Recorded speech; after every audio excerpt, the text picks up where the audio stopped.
வணக்கம் நண்பா.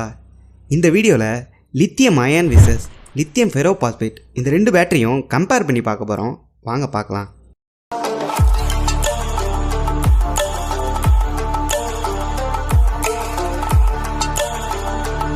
நண்பா, நம்ம இந்த ரெண்டு பேட்டரிக்கும் ஒரு நேம் கொடுத்துருவோம்.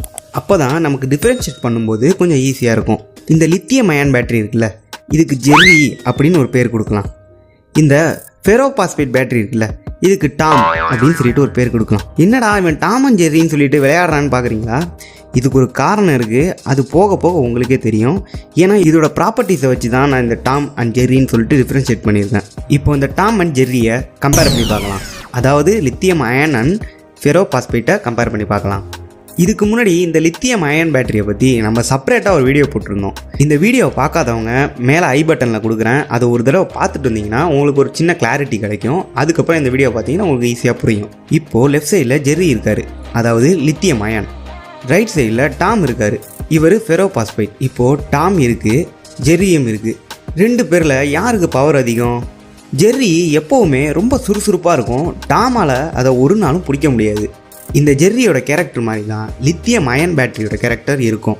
இந்த லித்தியம் அயன் பேட்டரியை நம்ம ஹை ஸ்பீட் வெஹிக்கிள்ஸில் கூட யூஸ் பண்ணலாம். ஆனால் இந்த லித்தியம் ஃபெரோபாஸ்பேட் இருக்குது பார்த்தீங்களா, இதை நம்ம லோ ஸ்பீட் வெஹிக்கிளில் மட்டும்தான் யூஸ் பண்ண முடியும். என்ன காரணம் அப்படின்னு கேட்டிங்கன்னா, லித்தியம் அயன் பேட்டரியில் லித்தியம் ஃபெரோபாஸ்பேட் பேட்டரியோட கம்பேர் பண்ணும்போது எனர்ஜி டென்சிட்டி லித்தியம் அயன் பேட்டரியில் அதிகமாக இருக்கும்.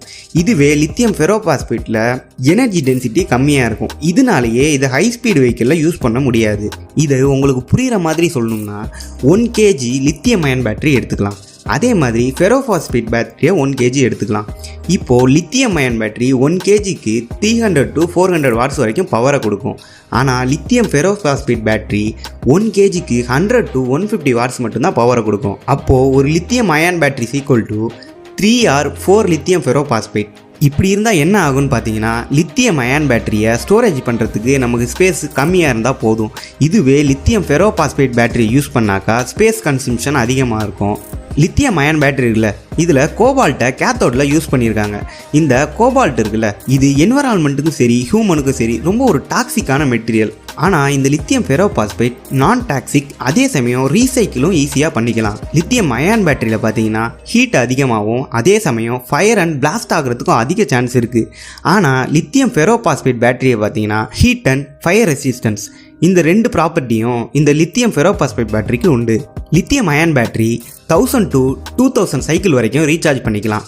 ஆனால் இந்த லித்தியம் ஃபெரோபாஸ்பேட் பேட்டரியை பார்த்தீங்கன்னா 2000 to 5000 சைக்கிள் வரைக்கும் சார்ஜ் பண்ண முடியும். இதனாலேயே லித்தியம் ஃபெரோபாஸ்பேட்டோட லைஃப் டைம் அதிகமாக இருக்குன்னு சொல்கிறாங்க.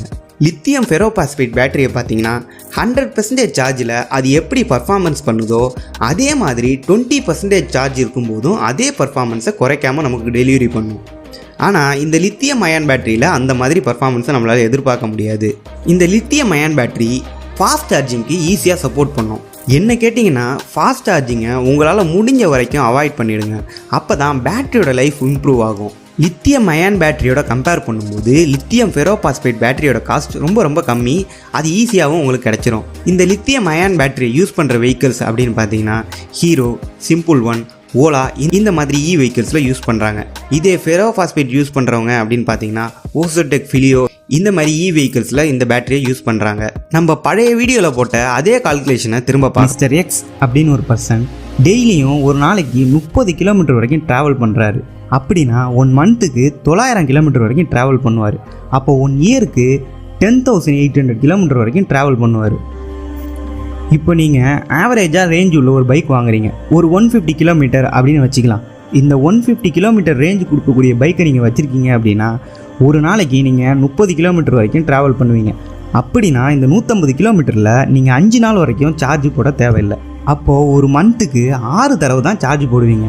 1 மந்த்துக்கு 6 தடவைனா 1 இயருக்கு 72 தடவை மட்டும்தான் நீங்கள் சார்ஜ் போடுவீங்க. அப்போது 10 இயர்ஸுக்கு 720 தடவை மட்டும்தான் சார்ஜ் போடுவீங்க. இந்த கால்குலேஷனை பார்த்தாவே உங்களுக்கு புரிஞ்சிருக்கும். ஆவரேஜாக இவ்வளோ தான் நம்ம யூஸ் பண்ணுவோம். அதனால இதை வச்சே நீங்கள் முடிவு பண்ணிக்கலாம் உங்களுக்கு எந்த பேட்டரி போதும் அப்படிங்கிற மாதிரி. இந்த 2 பேட்டரி மட்டும் கிடையாது, ஃப்யூச்சரில் ஏகப்பட்ட பேட்டரி நம்ம பார்க்க போகிறோம். Aluminium air battery, aloe vera gel battery, diamond battery அப்படின்னு எக்கச்சக்கமான பேட்டரி இன்னமுமே நம்ம அப்டேட் ஆகிட்டே தான் இருக்க போகுது. நம்ம சேனலில் பேட்டரிக்குன்னு புதுசாக ஒரு பிளேலிஸ்ட் கிரியேட் பண்ணியிருக்கோம். இனிமேல் நம்ம சேனலில் பேட்டரியை பற்றியும் அதிகமாக பேசலாம். உங்களுக்கு இந்த மாதிரி வீடியோ பிடிச்சிருந்ததுன்னா மறக்காமல் நம்ம சேனலை சப்ஸ்கிரைப் பண்ணிவிட்டு கீழே கமெண்ட் பாக்ஸில் கமெண்ட் பண்ணுங்கள். அடுத்த வீடியோவில் பார்க்கலாம்.